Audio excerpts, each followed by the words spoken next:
I don't want to do this at all. There wasn't going to be a video today because I've been a little busy and I haven't had a chance to do anything that I thought was worth filming. So I wasn't planning on uploading anything, but I thought, since I consider myself to be a content creator, I should be creating content.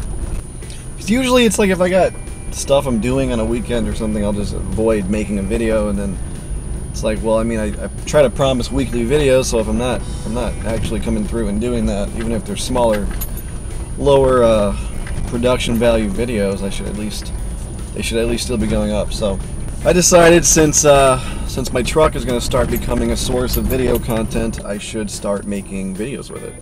So I've never actually shown the truck. That's what I'm going to do today. I went out and filmed a Landcruiser a few weeks ago, and a lot of people on my Instagram, I think, thought that was my truck. That's not my truck.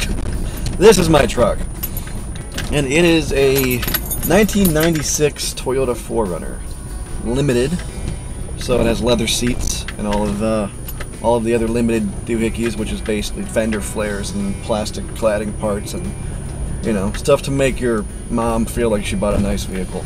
I bought it because I wanted something I could use to take friends to the places I go on my motorcycle, and so I wanted to get a four-wheel drive. I had seen all these badass built Jeeps on the trails and stuff, and I really thought I wanted to try getting into something like that because I missed working on cars.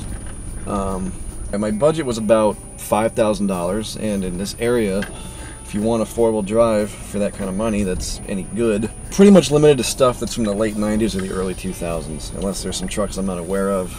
That's the area I was looking in. So I was looking at Jeeps, mainly Cherokees, and Toyota 4runners, because I'd seen those on the trails too, and I knew that they're notorious for reliability, and that ended up being why I picked it, because I wanted something that was built very well. And these trucks I think they're known to be overbuilt. The drivetrain and parts like that can last 300,000 miles or more if they're properly maintained.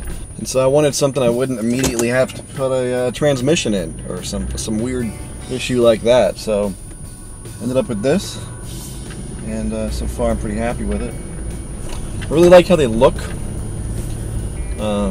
especially this generation from 96 to 2002.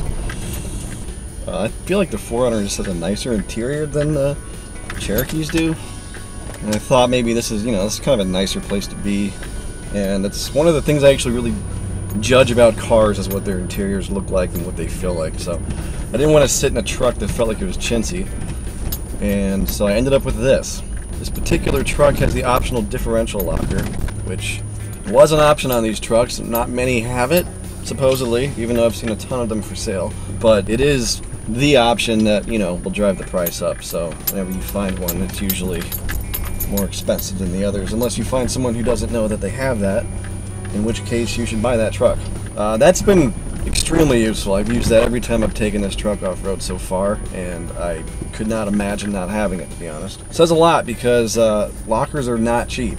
I mean, I believe they're at least in the $900 range, so to have that from the factory already equipped on my vehicle was great.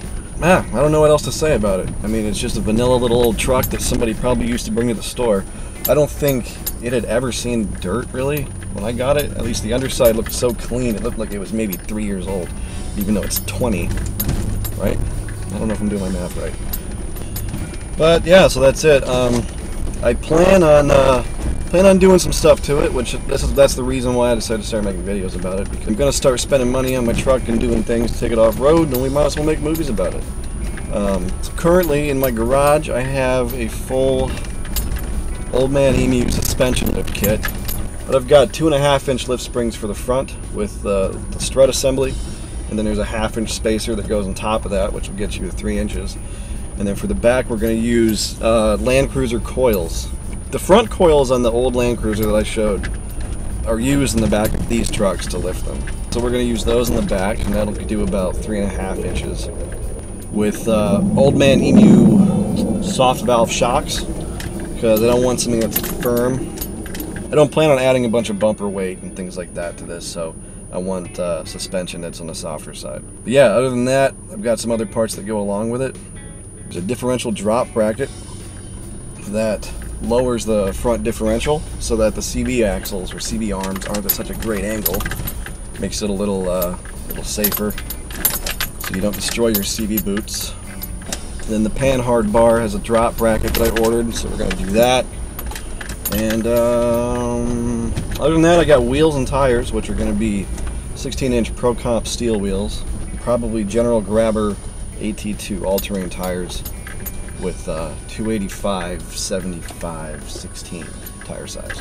It's approximately 33 inches diameter, but it's a little wider than the tires I've currently got on the truck, so might ride worse on road. I don't really know, I don't really care, but it's going to look awesome, and I'm super excited about it.